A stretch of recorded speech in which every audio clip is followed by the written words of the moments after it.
जय श्री राम मित्रों। आज की कहानी है भगवान पर नाराज किसान। और चैनल पर नए हो तो चैनल को सब्सक्राइब अवश्य करें। प्रभु राम आपका कल्याण करेंगे। तो आइए शुरू करते हैं। बहुत समय पहले की यह सच्ची घटना है।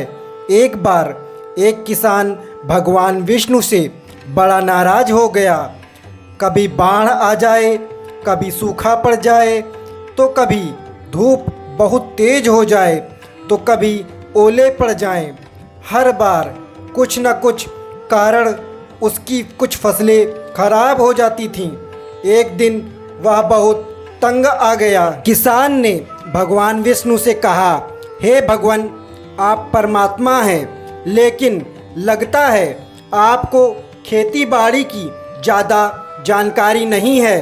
एक प्रार्थना है कि एक साल के लिए आप मुझे मौका दे दीजिए। जैसा मैं चाहूँ वैसा मौसम हो, फिर आप देखना मैं कैसे अन्न के भंडार लगा दूंगा। भगवान विष्णु जी मुस्कुराए और कहा, ठीक है, जैसा तुम कहोगे वैसा ही मौसम हो जाएगा। मैं दखल बिल्कुल भी नहीं करूँगा। किसान ने गेहूं की फसल बोई।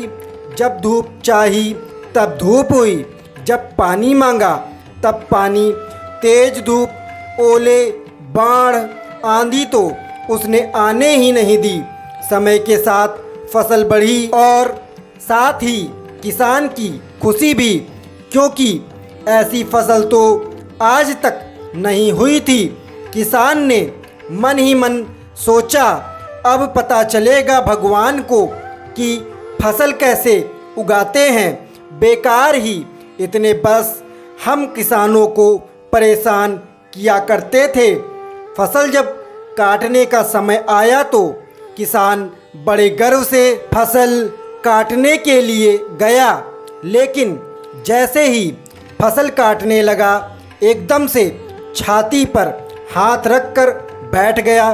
गेहूं की एक भी बाली के अंदर गेहूं नहीं था। सारी बालियां अंदर से खोखली थीं।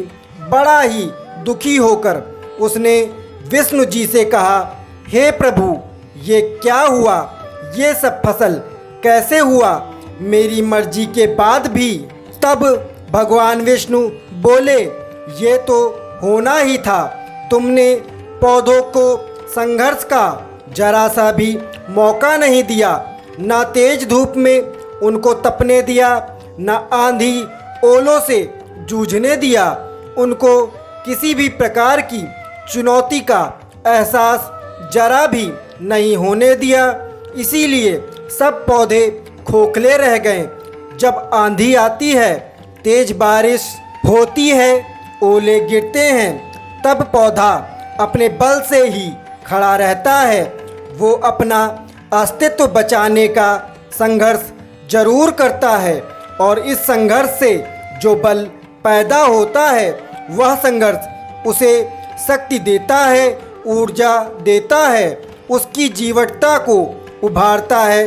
सोने को भी कुंदन बनने तथा मजबूती के लिए आग में तपने, हथौड़ी से पिटने, गलने जैसी चुनौतियों में गुजरना पड़ता है। तभी उसकी स्वर्णिम आभा उभरती है और उसे अनमोल बनाती है। तो दोस्तों, उसी तरह जिंदगी में भी अगर संघर्ष ना हो, चुनौती ना हो, तो आदमी खोखला ही रह जाता है। उसके अंदर कोई गुण नहीं आ पाता। ये चुनौतियां ही हैं जो आदमी रूपी तलवार को धार देती है, उसे सशक्त बनाती है। अगर प्रतिभाशाली बनना है तो चुनौतियों को स्वीकार करना ही पड़ेगा, अन्यथा हम खोखले ही रह जाएंगे। अगर जिंदगी में प्रखर बनना है, प्रतिभाशाली बनना है, तो संघर्ष और चुनौतियों का सामना तो करना ही पड़ेगा। तो दोस्तों, कहानी अच्छी लगी हो तो चैनल को सब्सक्राइब अवश्य करें। तो बोलिए जय श्री राम।